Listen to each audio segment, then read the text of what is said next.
Another episode of the PDT Sports Podcast. I'm your host, Jacob Smith. For this episode, we traveled to Gene Bennett Park in Wheelersburg just 5 days after the 2022 Division III softball state tournament. Lady Pirates coach Teresa Ruby sat down with me to discuss the 2022 state championship team, growing up as a student athlete at Clay, her time at Morehead State playing softball and basketball, her coaching background, which began as a head coach at Clay in 1994, how girls' sports have changed for the better, and much more. If you enjoy the episode, feel free to share this with your friends or someone who might be interested in hearing from one of the most successful coaches in Scioto County history. Let's get started. Happy to be joined by now two-time state champion head coach of the Wheelersburg Lady Pirates, Miss Teresa Ruby. Coach Ruby, how are you this morning? I'm doing great. How about you? I'm doing great. Now that you've had a few days after the state championship on Saturday, do you have any reflective thoughts on the season and postseason success your team was able to achieve? Oh, a lot. Still trying to get my head around it. Trying to catch up on some sleep. But, we came into this season with some high expectations, but also some naysayers who thought we'd lost too much and this was going to be a rebuilding year for us. We knew coming in that we would be solid. Maturity was a question, and I think we saw that as the season went on, that the kids just continued to grow, and that's something that we have talked about is, be better than the day before, and we want to look back at the end of the season and be able to say we were better than when we started, and I think we could say that. We gelled, the team came together nicely. I really felt like we took a turn the weekend of the Kentucky, Ohio, West Virginia tournament. That really, I saw the lights start to come on that weekend.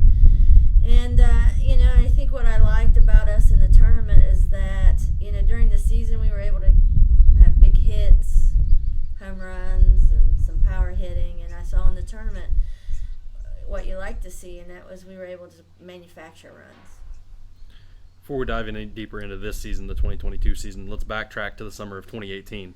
Yeah. Your high school team coming off 3 straight trips to the state tournament from 15 to 17, a state title in 16. Yeah. All of a sudden during that 18 summer, a Little League team played right here at Gene Bennett Park, starts making a run. They win state, they win the Central Region, ultimately the Little League World Series. Yeah. Was there an idea at the time by yourself, others, that this group could make a run like that? And what do you remember about that run from them? Oh, wow.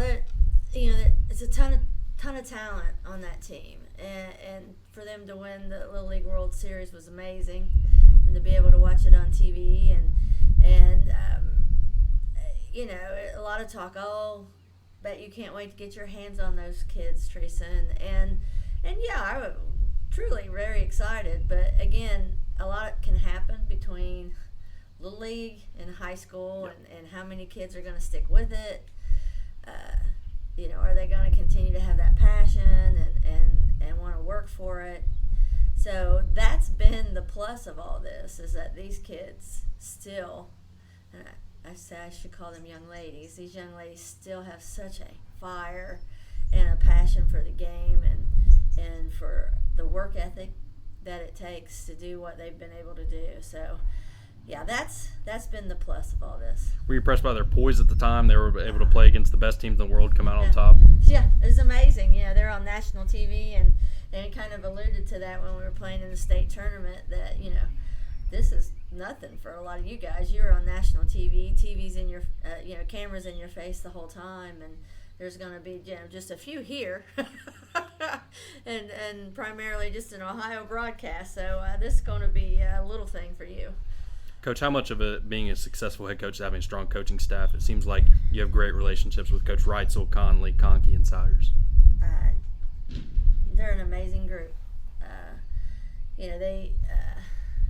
We are equal in our passion for the game, which is great. We're all equal in our dedication to these kids. I couldn't do it without them. They all bring something different to the table. That's a strength for the team. They bring a love for the girls off the field, not just how they perform on the field. And we talk about that a lot with the kids, is, you're not defined by what you do in the dirt and the grass. And so, they're committed to helping these kids become successful adults. And so, they're just tremendous. And, Dusty was the coach of the World Series team, and he brings that expertise and that relationship with these kids. Coach Reitzel, try to find somebody with a bigger heart and somebody who loves these kids more. I don't know that you'll be able to. But I think, you've seen us play a lot, Jacob, and you can see that, man, the outfield play, and that's what Coach Reitzel's in charge of. Just amazing what that group was able to do this year, and they came in with a razor-sharp focus on being the best of the best. And, man, they were difference makers for us, especially in that tournament run. Kelsey and Jackie are pitching gurus. I coached against both of them and wanted them to be a part of this because of, man, they were competitors. And I think if you can bring that, beyond the fact that they were very talented, if you can bring that to this group, great. And feel very fortunate to have them on our staff. We discussed in our state tournament preview that the level of softball in the SOC 1 and 2 may be at its highest in league history. Yeah. 7 teams from Sauter County in the district tournament, 4 in the regional tournament, 3 in the regional finals. Notre Dame, South Webster, and West all fell to the eventual state champions in the postseason. I've only been covering softball here since 2019, but you've been around the sport for a while. What's your insight on the level of play we saw this past season and what the future looks like? Oh, you're definitely on it with the level of play that we had here, and I've said it time and time again. The SOC is a great conference to be in because you're gonna, when you go into scheduling, you only have the opportunity to play so many games, and if 16 of those are going to be in your league, you want them to be as competitive as possible. You don't want that 16 of your games to be a walk in the park. If you want to do what we were able to do this year, you want to be pushed as much as you possibly can, and to be able to have teams like West, and in our SOC, West and Webster and Northwest getting better. Waverly's always there and competitive. To be able to have that, and you look at the success Notre Dame had. I think we're on an uprise. I think it could be even more competitive next year. But it's valuable, and we don't always get that respect outside of this area, which is even more meaningful when we're able to bring the hardware home and make that point. But I think Southern Ohio softball it's very high quality softball. Absolutely. One thing that stood out to me personally, and you mentioned the outfield play, that definitely stood out to me from your all's tournament run, but just also how prepared you were for each game and moment. Players on an individual level in the team. Macy Eaton, Kaylin Carter, Haley Myers, your 2 seniors, Lindsey Heimbach and Brinley Preston, seem to be at the forefront of that. Is that something you make an emphasis on and being ready for the moment when it presents itself? Yeah, we prepare. You've heard the kids say, we just want to be us and we want to focus on being us. But at the same time, you got to prepare and put yourself in the best situation to win. And we were able to scout, do a lot of pre-work going into games, and we spent a lot of time preparing and giving the kids an idea of what to expect and practicing and executing different things that we knew we would be faced with. The great thing about this is when we went into the tournament, the kids, again, it was a razor focus. It was a business trip, and we used those words. This isn't, we're not going here to, we'll have fun, but it's also a business trip. So you've got to dial in and be ready to do that. And when kids do that, it's an amazing thing to be a part of. And this run was. It was an amazing thing, just like it was in 2016 when you saw the kids. You can tell. I could read it, and I knew going in, the only team who's going to beat us is us. How important is team chemistry in a successful team? It certainly felt like this group had that. It's huge. It's huge, and that's why I've said, and I think I said it in the post-game conference. Talent might get you a ticket, but it's not going to get you the ring. And there's so many things that behind the scenes, and chemistry is huge. It's, we had 20 kids. It's 20 kids pulling in the right direction. It's 20 kids who have accepted what their role is, whether it's on the bench. We've got a young lady in the dugout that is probably one of our MVPs that didn't get on that field very much, and that's Jalen Thomas. But, she keeps the kids loose and leads that dugout.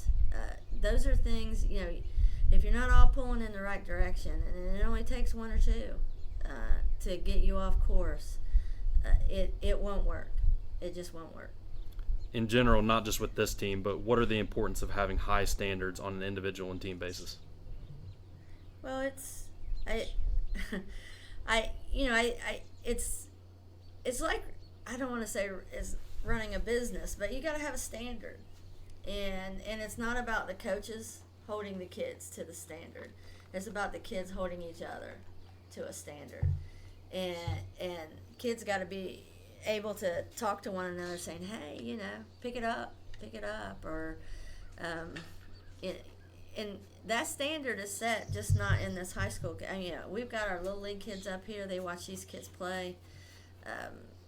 They see what that standard is. We start the season. It's one of the first things I hand the kids. Most of our standards are about controllables. And those controllables are, your attitude, effort that you give, when you show up, how you show up. All those things are controllables, and those are what our standards and expectations are. Everything else will flow from that. Your success will flow from that. As a player, you certainly had higher standards for yourself. Four state tournament appearances at Clay from 78 to 81 under Coach Carol Weiss. Mm-hmm. Clay girls basketball all-time leading scorer. I believe you also played volleyball at Clay. Yes. What stands out about growing up here, being involved in sports, and ultimately excelling? Oh, I love it. I love being a part of it. And the reason I got into coaching, I had Clay and Carol Weiss, and unfortunately during the season, Clay passed away. And so this was even more meaningful to me to be able to win it. Just a little more than a month or so after we lost Clay. He was a huge factor in my life and a great mentor for me. And so I had the opportunity to go back to Clay, and I wanted to continue the legacy that they had. To me, it's not a debate. They're the best coaches that's ever been in this area. No debate. They started this Southern Ohio softball. If you want to know where it started, look at what they did. I can remember being in high school going into my freshman year, and they said we couldn't have track and softball, and we had to vote. And softball won. And that was Clay and Carol who started that. And I remember we had to travel a lot of places to get a chance to play teams because not a lot of schools around here had softball. And then to be able to I lost 2 games in high school, period, all 4 years. Both of those were in the state tournament to the same team. But then the final 2 years we were able to get past them. But I, that legacy and the foundation for what I do came from them. And then to be able to me it's just amazing to see the growth of this game, to be able last night to watch the World Series and see thousands of people, to see it on TV. I'd have given anything when I was younger to be able to watch softball on TV and to see that game and learn from that. I learned from the 70 Reds, which wasn't a bad thing to learn from. Absolutely. But that was the only option that you had. But it's just amazing the growth of the game, and for me to still be involved in it and to be a part of it and to be around these amazing kids, it's just such a blessing. What positions did you play in softball? I was a shortstop. Shortstop. What about basketball? What was your game like? I was a point guard, and then if needed, I'd go underneath. It was whatever we needed to do. I'm still very proud that we're the only team from Scioto County to go to the state tournament. Proud of the fact that my junior year we came within a match of going to the state tournament in 3 sports. Had a great group of girls that I got to play with, still friends and family of mine. We're a family, and that's what I've tried to institute here, is that when you walk away from this game, the things you remember aren't just going to be the rings or the championships that you have. It's going to be the relationships that you take with, and the stories and the memories of the things that you did. And that's when we get together, we talk about all those silly stories and funny things that happened.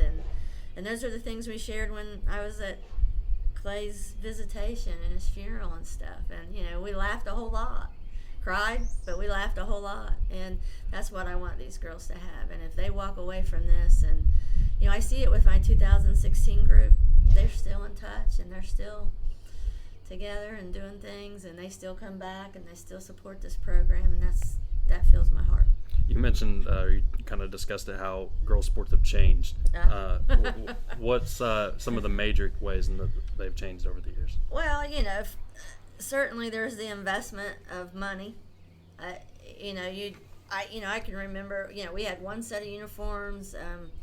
Our basketball, we never got new basketballs. We got the boys' hand-me-downs because we used the same basketball back then. We didn't have the different size, so our basketballs were hand-me-downs.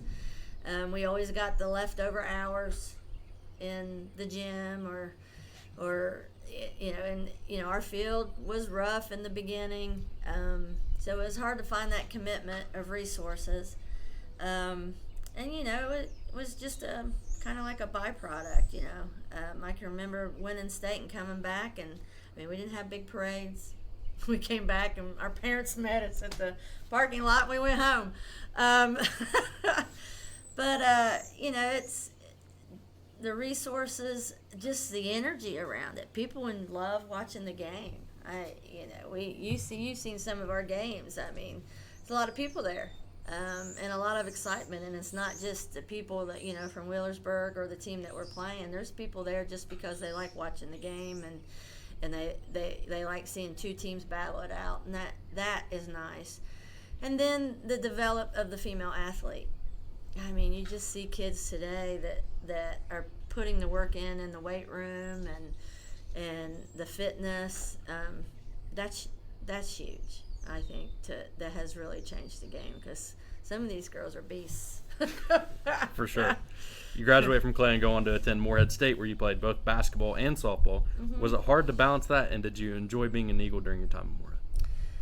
Yeah, I'll tell you, I enjoyed softball more than basketball. Really only got 4 weeks off the whole year, so it was a challenge, and took a lot, some discipline, definitely. But I usually got like the month of July as a break, and then had to be back at school in August to start basketball. And basketball pretty much was a year-round thing. I enjoyed being in the softball program. I remember my first year at Morehead, we played a split schedule. They were in transition from going from slow pitch to fast pitch. So this was fun. We'd play slow pitch first part of the week, and then a fast pitch schedule the second part of the week. So think about that adjustment. Yeah, for sure. And there were just a few of us freshmen who had played fast pitch, so we played with a lot of girls that were just learning how to play it.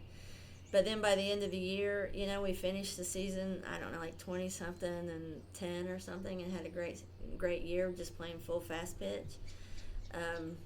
Basketball, it was a challenge. Had a tough coach, probably didn't really connect with. And then by my senior year, he had left, and I had a new coach, and I enjoyed that. But it was just such a huge transition for me with the basketball, because I went on a basketball scholarship from a team that genuinely loved each other and wanted the best for each other to a team that didn't. And I wasn't used to losing, and this team lost, and people, it just wasn't the best team environment. And so that was a learning experience, and you're better for all your learning experiences, but it just wasn't too fun at the time. Kind of got into this earlier, but what made you want to get into coaching? Clay and I love the game. I love sports. I love playing. And when I first came back here to Portsmouth, I came back. I was living in Lexington, Kentucky, and I came back. I had a cousin, 6th grade, who was diagnosed with cancer, and I was close with him, and I wanted to be here while he was going through his treatment. So I moved back here, and I was still playing. I was playing competitive travel softball. Proud to say we've won 5 national championships. That's cool. And so, I was getting older. And, used to I could go and play a tournament, come back and be at work on Monday and be fine. And then it got to be, well, I was still hurting on Tuesday. And then I was still hurting on Wednesday. And I was like, okay, we're going to have to make a transition. And honestly thought about umping. And then Roger Gray was coaching basketball at Notre Dame, and he asked me if I wanted to come and help him coach at Notre Dame. And I said, sure, Roger, I'll come and I'll help you some. And I was there for a couple of years with Roger, just helping him when I could. And then the softball coach at Clay said, I'm getting ready to quit, and why don't you come help me for a year and then take it over? And it just seemed like the right thing to do. That had to be a cool experience to coach the program you once played for. It was. Very proud of being able to be there and work to continue what Clay and Carroll had started, and we were able to go to a state tournament. I just regret we weren't able to win it while I was there, but had a lot of fun, developed a lot of great relationships, and a lot of the girls our family, they were at several of our games this year and reached out to me during the season, and then when we won, to congratulate us. So you mentioned that 2007 season. Just what was the excitement being able to break through and go back to the state tournament for the first time in 20 years? Oh man, it was huge, very exciting. Again, a group that battled all season, and then again there was you could just see it click, and they started to come together. It was a little late. It was during tournament time. But just excited for those girls, for them to be able to experience that, and that's what I would want for any of those kids, to be able to experience that stage and the culmination of all their hard work. It was exciting. Assistant coach at Shawnee State for a couple of seasons, head coach at Portsmouth in the early 10s. Anything stand out from your time there? Yeah, I went to Portsmouth. I thought I was kind of retiring.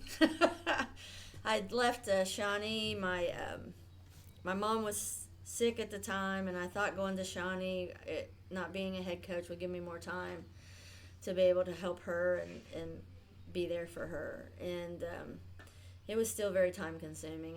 I found out that about myself. I can't turn that off. If I do it, I do it. And so that was fun and a good experience. But then going to Portsmouth, they had reached out and said, hey, we're building this new stadium, and we got some great kids coming in, and we'd love for you to come down and be a part of that. And they were a great group, and I can still see. We came within one hit of winning a district and going to a regional. We lost in the bottom of the 7th inning, and man, the improvement of that group and the commitment of that group. We started out 7-15, and then the next season we turned that totally around, and just the passion that those kids. We didn't have a lot of kids, but the commitment that they gave me, it still hits hard with me how much hard work they did, and everything. Just really appreciated that. It was a big learning experience for me there at Portsmouth. Was it 2013 or 14 your first year here? It was hired 13, so the first season was 14. Okay. What were your expectations of the kind of program you wanted to build on here at Wheelersburg? Oh, I'd seen them play in that district. Like, they lost when I was at Portsmouth. They had lost it, and we had won, and so we stayed and watched because we were going to have to play the winner of that game, and we fully expected that it was going to be Wheelersburg. And I guess what I wanted to bring back, one is a passion. I didn't see a fire in that game. They ended up losing to Huntington Ross. and I just didn't see a fire. Energy, they were, just flat. So I wanted to bring that back. The hustle and the commitment to each other. When I first got here, kids, we had some relationship issues we needed to work on, and then just establishing the expectations of working hard in practice. So I tell the kids every year, obviously we want to win, but we want to win in a way that we're proud of. And then here's the plan for that, how we're going to do that. And so when our community watches us play, I want them to be proud of that we represent them well, and that we're good sports. We play hard, we play to win, but we do it the right way. That group you eventually went to 3 state tournaments with, were they pretty accepting of you whenever you first came here? It took a while. I think the first year, it took a while. I know my first year here, we lost every scrimmage we played. And I remember my dad telling me, well, you're going to get fired before you even play your first game. I was like, I know. Thanks, Dad. But because it was a transition, and it was there was a love and commitment to the coaches that were here before, and there's nothing wrong with that. But so it took a while, and I would say more than a third of the season. And I can remember we were playing here, and we were playing a good Valley team. Then the strongholds at that time were Valley and Minford, and Minford had Kelsey, who was a thrower. And Valley had come off some regionals where they had Braden Dillo and Kayla Cope. And they had a solid team. Braden had graduated, but Kayla was still there, and we were playing Valley here at our home game. And had a young lady, Abby Sparks, was on deck, and she looked over at us about halfway through the game. She says, I can't believe we're winning. It was like they just didn't show up expecting to win. And that was a switch in that mindset that we're not showing up hoping we're going to win. We're showing up expecting to win. And so I think after that there started to be a transition. Able to break through in 2016, win the program's first state championship. I know that had to be exciting for someone coaching for 20 years, and for the team as well. I know that had to be exciting. Yeah, that's what brought me here to Wheelersburg. Is I lost my mom in March of 13, and that was something that Mom and I had always talked about. Was we'd hoped to bring a state championship back here, and so when the opportunity came to Wheelersburg after having lost my mom, I thought, this is my ticket right here. If we're going to do it, when I say we, me and Mom, Wheelersburg would be that opportunity, because I knew the talent that was here, and so that's why I came here. And so for me, it was a closure to contract I made with my mom, and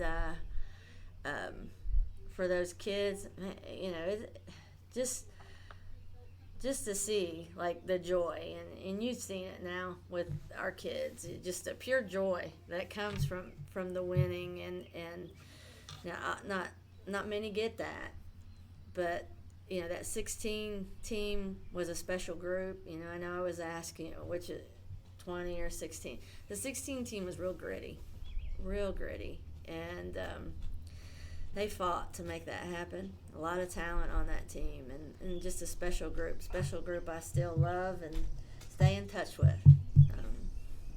So it really was a joy just to be able to bring it back to Southern Ohio, and being able to be a part of it after having been a player was even a more special experience. It was different. You mentioned your parents a couple times. How much of an influence were they in growing up and later when you coaching? Huge. I had a lot of energy. I was an aggressive kid. And, my mom was a great filter for me. Clay and Carol were great filters for me to help me learn to manage my aggressiveness and to be a player. My dad, my family. I mean, there wasn't a time this year that I didn't have family at our games. I think there at one time at districts I might have had like 30 family members that came, and I've been blessed to have that kind of support my whole career, coaching and playing. My dad will tell you, when we went to the World Series, we played up in Kalamazoo, and when you won, you had to leave right from there to go to Kansas to play in the World Series. Well, one, you didn't have ATMs in them, so it was like, who's going, and people saying, give me some of your money and all that good stuff. And we flew, but our parents and stuff had to drive. And my dad had run out of vacation days. He worked at the steel mill at the time, and he called him and he said, I'm going to the World Series, and basically you don't have any time to take off. And he said, well, I'm going, and when I get back, I'll call you to see if I still have a job. Wow. So I mean, they've been there for me, and it's just the neatest thing to be able to look up there even now to this day when I'm almost 60, and there they still are. What kind of relationship did you, your players, past or present, have with Gene Bennett? Gene, when we played in state the last time, we called him after we had our pregame meal and stuff, and several of the kids, we went outside and called him and let him know we were thinking about him, and we were getting in, and he had some words of encouragement. And Gene's been a huge supporter of youth sports in Wheelersburg, and his legacy lives on. I touched base with his daughter after we won this time, and I've had his book in my car for the last 3 weeks. He's a special man, and he gave back to the community, which is something that's a big thing here in Wheelersburg, is giving back. I think anyone listening might have an idea, but do you care to discuss how difficult it is to win a state championship in Ohio in any sport? I mean, you're competing against over 200 teams that are the same size from one of the most populous states in the country. Yeah. Like I said, I mean, talent's a part of it. It's not exclusive. You do have to have talent, but you have to have the support of your community. I mean, one thing it financially costs money to do what we do, and you have to have a commitment from your kids. And we won the state championship. Probably more than half of my kids were travel ball practice on Sunday. We got back Saturday night 2:30. We left up here at the field with the reception. I mean, I think I got home and got into bed about 4. And I know several of my kids were at practice at 11. I got pictures from kids. They're doing CrossFit already this week and lifting weights. Travel ball tournaments this week. I mean, it's not just the time you have with your high school coach. If that's what you think and your high school coach has the answer for you, then you're not going to be successful. These kids put in time away, and they put in a lot of time, but then it's also hokey, but it's a love for the game and a love for each other, and being able to sacrifice. I talk a lot about my kids on the bench. It's not easy to sit on that bench and not be out on the field. And there's a balance between competing against each other for a position, but then also being happy for your teammate who might be playing in front of you. And if you can get all of that, and then you've got something special. And we did have that. I mean, we honestly had that we had kids who day in and day out worked hard, regardless of whether they knew that they were going to be in that starting lineup or not. And if you got those kids pushing constantly to be in the lineup, then that keeps your starters sharper.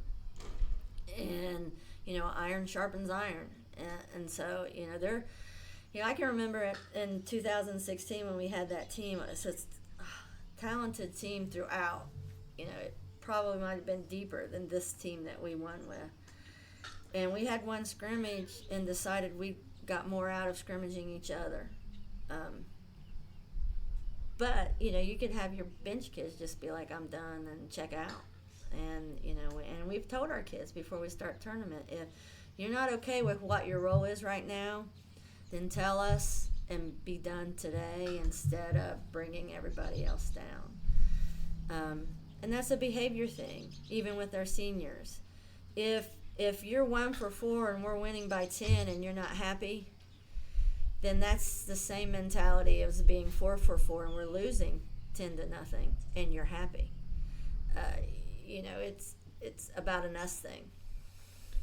What's the off season look like for yourself? I know you mentioned vacation at the post game press conference. Time off, but keeping up with the kids, getting caught up at work.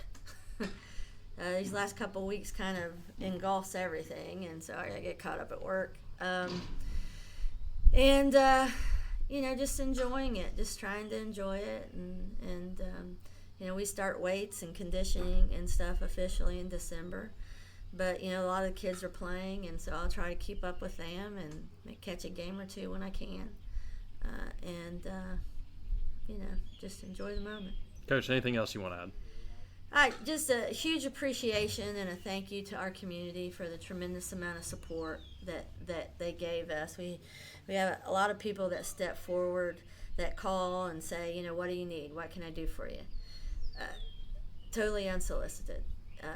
So I'm very thankful to be able to be in this community and have the support. That's been a huge thing since I came here, that being outside of this and not really knowing everything that went on in this community,